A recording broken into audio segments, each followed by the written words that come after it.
graph exam questions. I'll be showing you how to complete a table of values, how to draw graphs, how to solve equations using graphs, and also how to find a line of symmetry on a graph. So if you'd like to skip to a specific part in the lesson, click on more below for further details.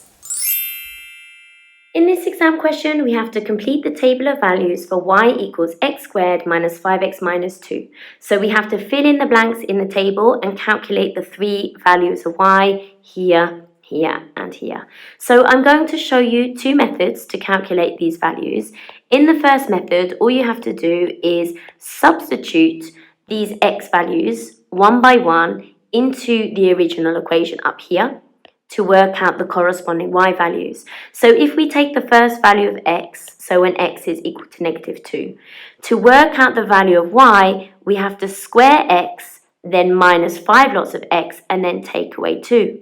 Okay, so if I square this x value, I'm squaring negative 2, then minusing 5 lots of x, so 5 lots of negative 2, take away 2. Okay, and when you calculate this, you should find you get positive 12. So that is the first value of y, so I can fill that in the table. Okay, for the next value of x is equal to positive 1. So to work out the value of y, we have to square this number, then minus 5 lots of this number, and then again take away 2. When you calculate this, you should find it comes to negative 6. So that is the next y value in our table. For the last value of x is equal to positive 4. So to work out the value of y, we have to square 4, then minus 5 lots of 4, and again take away 2. And when you do this, you get negative 6 again. Okay, so I'm going to fill that in within my table. Okay, so that's the first method. Sometimes this method can be quite time consuming. Okay, so I do want to show you another method that's particularly helpful when there are lots of unknowns to fill in the question, or if you have a complicated equation given at the beginning. Okay, this method can be really quick once you get the hang of it.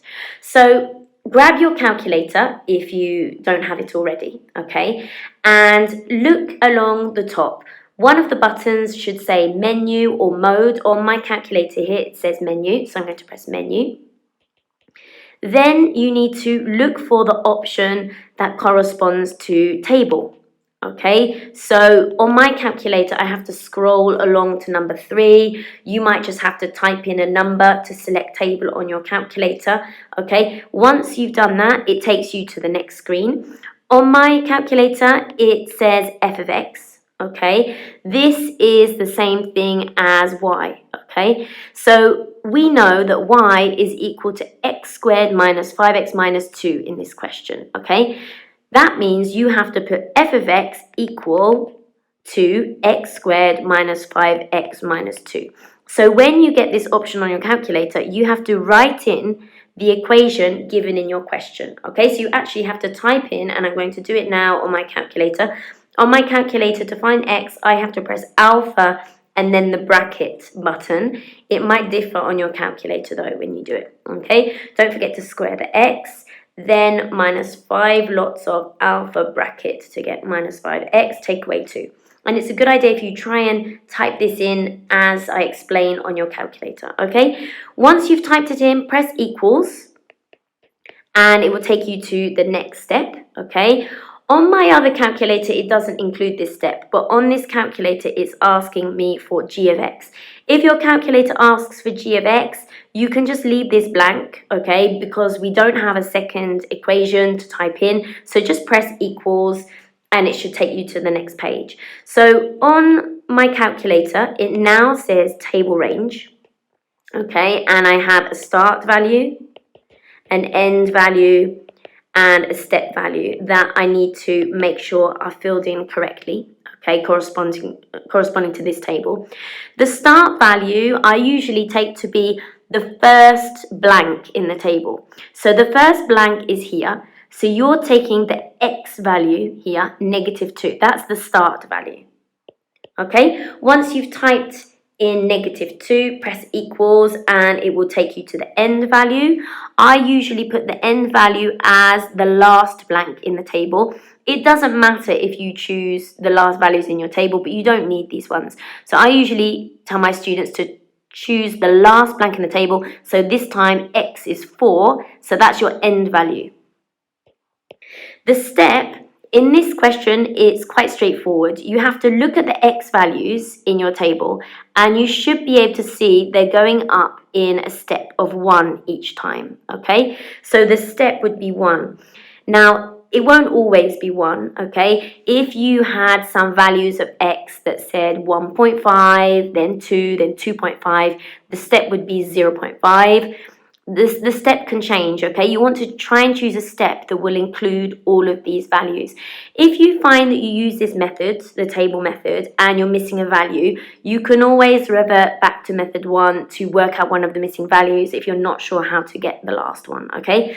So once you've filled in the step value, press equals, and it should then display all the values in the table that you need, okay? It will likely display values that you don't need, i.e. ones that have already been filled in, okay, here. Make sure you take the ones that you need, okay? So you're writing in this one, when x is -2, y is 12, when x is 1, y is -6, and when x is 4, y is -6. So you're just picking out the ones that you need. Just scroll down on your calculator, and you'll be able to see it includes lots of values, okay? So that's method 2, and it probably seems a bit long when I explain it, but once you've got the hang of it, this is really quick and easy, and it's a great method when you have a long equation and lots of blanks to fill in your table, okay? So on to part C of this question, no, part B, sorry. We have to now draw the graph, okay, for values of x between -2 and 6.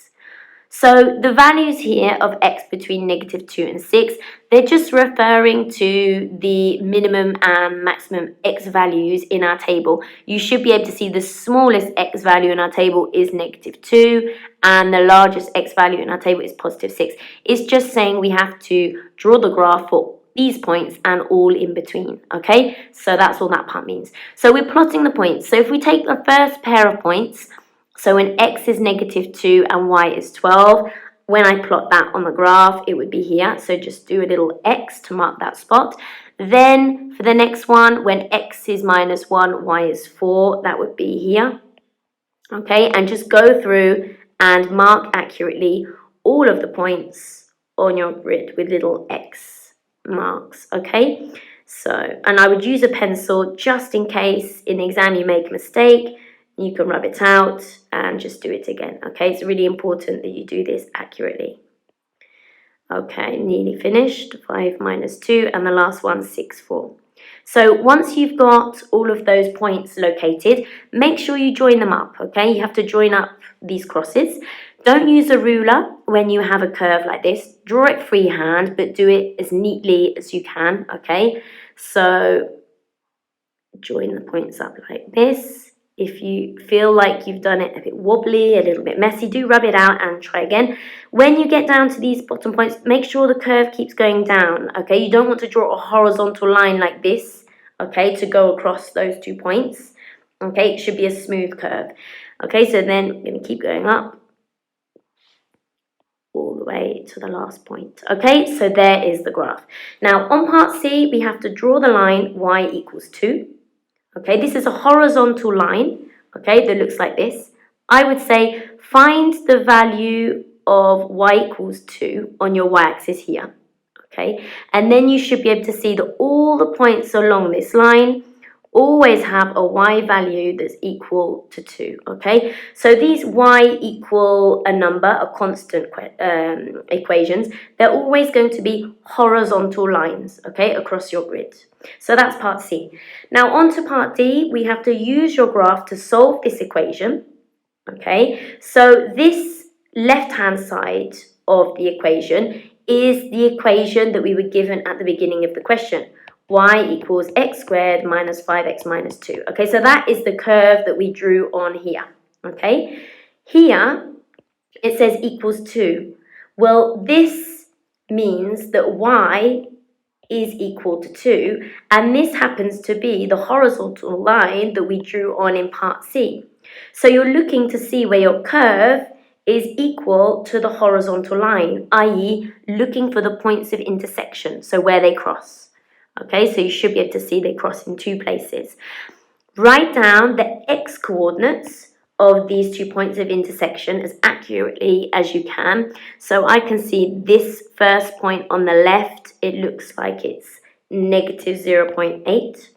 Okay, and this one over here looks like it's 5.7. Okay, when you look in the mark scheme, it usually gives a range of x values, so you might not see exactly what you've written down, but as long as your value falls within the range given, you know it's acceptable. Okay, in this question, we have to complete the table of values for y equals x squared plus 4x. So we have to work out the blanks and calculate the values of y in these 2 places here. So I'm going to use method 1 to work out these 2 unknown values.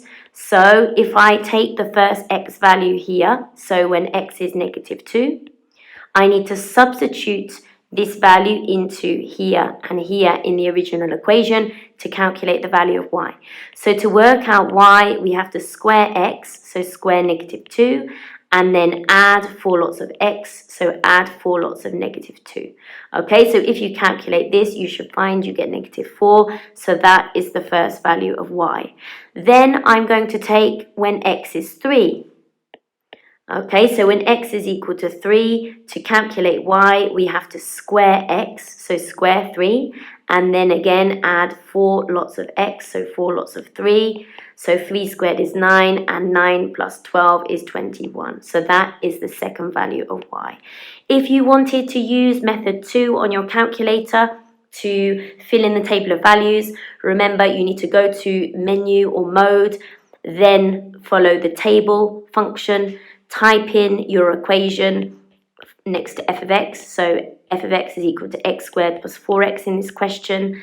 Then when you get to the start value, your start value would be negative 2, your end value would be positive 3, and just like in the last question, the step would be 1 because your x values are going up in ones. Okay, so once you have all of those values filled in, you would then be able to produce the range of values on your table, and it would give you all of these ones if you use the start and end value that I described. Okay, so you just need to make sure that you take this value and this value from all the ones given on your calculator. Okay, so on to part 2. We have to draw the graph, okay, for values of x between negative 6 and 3. So that just means we're going from the beginning of our table to the end, okay, and all the values in between. So I'm going to plot my points. So when x is negative 6, y is 12. So that would be just here. Then when x is negative 5, y is positive 5. That would be here. Oh, I just made a mistake. Just one square up. Then negative 4, 0 would be down here. Negative 3, 3 here. Okay, so you're just filling in each of your values, labeling them each with a little cross, okay, as accurately as you can. Okay, so once you have all of your values on the grid, you can join them up. Remember, don't use a ruler when it's a curved graph like this, okay, so just join them up as smoothly as you can. Okay, remember if it's a bit wobbly, then you can just go back and redo the sketch. Okay, so there's the graph. Okay, mine is a little bit wobbly actually at the bottom. I'd probably redo it like that if I was doing it in an exam. So for the last part, it says use your graph to solve the equation x squared plus 4x equals 10. Notice how this is the equation given at the beginning of this exam question. So y equals x squared plus 4x is that curve that we just drew onto the grid. Here, it says it's equal to 10. Okay, so if we look back at the equation given at the beginning, this x squared plus 4x is equal to y. And now the y value has changed to positive 10. So what you need to do is draw on, or at least imagine, where the graph y equals 10 would be, okay? It's going to be another horizontal graph like this. Whenever it's y equal to a constant, so y equal to a number like this, it's going to be a horizontal graph, and it's going to intersect on the y-axis at positive 10, okay? So there's our graph. This curve and straight line are equal to each other in two places, here and here. So you're just looking for the points of intersection of the two different graphs, okay? And then you need to write down the x coordinates of those two intersection points, okay, as accurately as you can. So the first x coordinate over on the left is negative 5.8, and the x coordinate of this one here, it's actually in between these two squares, so I'm going to write down 1.7, okay? Remember, when you look at the mark scheme, it might not give these exact values. It often gives a range of values. As long as your answers fall within the range, you know you've done it correctly.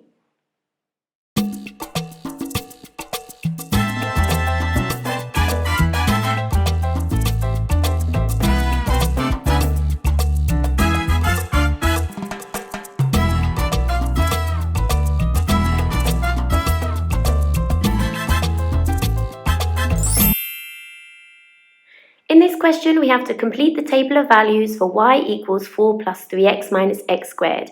So we have to fill in the blanks and calculate the values of y.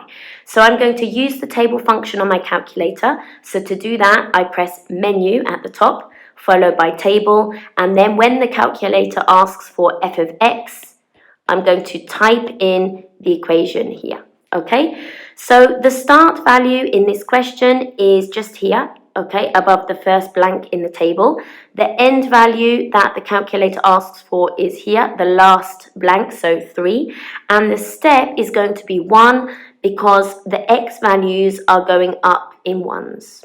Okay, so once you've entered in all that information into your calculator, press equals and it will display all the values, all the pairs of coordinates that are in the table here, okay? So the value of y that's linked to x equals minus 2 is going to be negative 6. With x is positive 1, I can see it's positive 6, and then you must scroll down through your table on the calculator to find the last value. When x is positive 3, f of x is 4, so y is 4. Okay, so we've completed the table of values. Next, we have to draw the graph below, okay, for values of x between minus 2 and 4. So you can see the table goes from x is minus 2 up to x is 4. So we're just plotting all of the points within the table on the grid below. Okay, so the first value is when x is minus 2, y is minus 6. So that will be down here. Okay, the next point, when x is minus 1, y is 0, so that would just go there. 0, 4 up here, 1, 6. Okay, so I'm just plotting all of the points, marking them with little crosses. Okay, remember to do this in pencil, just in case you make a mistake in the exam, you can map it out and do it again. Okay, so next you have to join up the points. Okay, remember, don't use a ruler when it's a curved graph like this. So you need to draw it freehand as neatly as possible. Okay.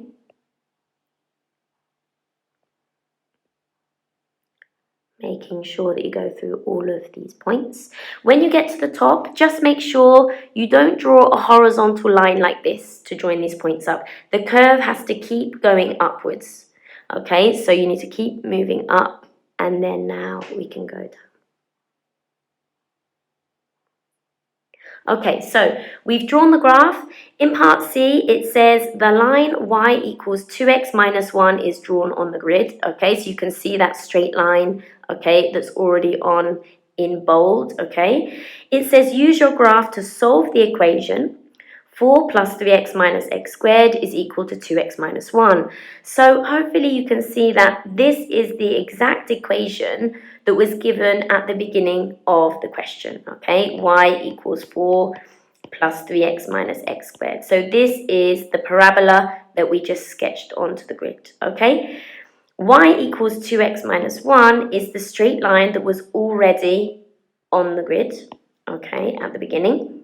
So this diagonal line like this. So when the curve is equal to the straight line, we want to look for the points of intersection, so where the two different graphs cross. So you can see it crosses down here on the left and up here on the right. You need to write down the x coordinates of those two intersection points.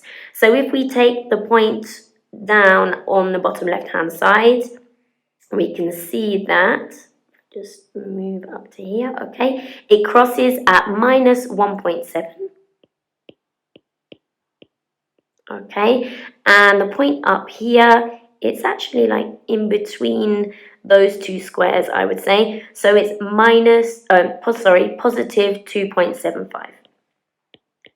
Now, if when you do this question, you get a slightly different answer, it doesn't mean that it's wrong, okay? Usually there's a range of values that's acceptable in the mark scheme, okay? As long as your answers here for the x values fall within the range, then you know you've done it correctly.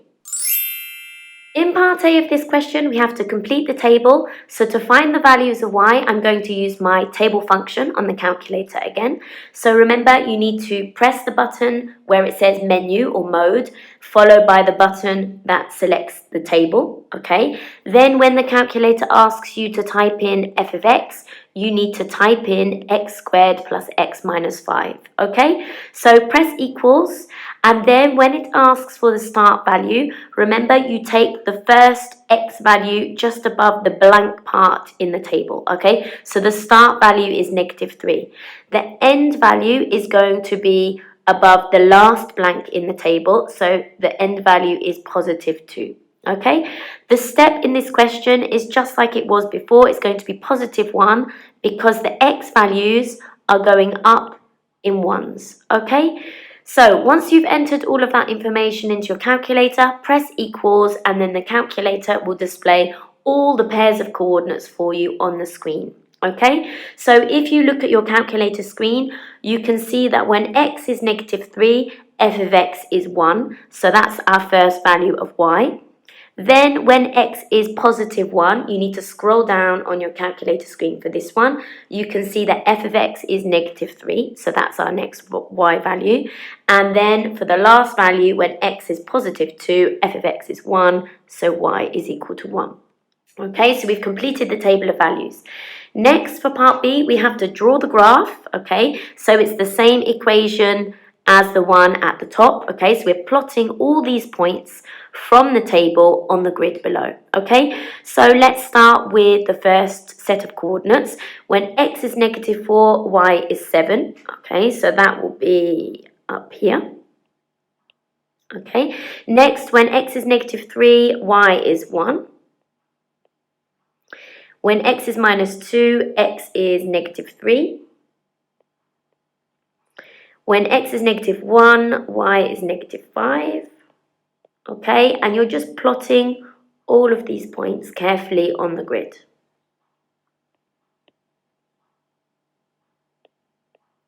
And the last one up here. Okay, so once you've marked all of those points with a little cross, remember you need to join them up, okay, freehand without a ruler, as neatly as you can.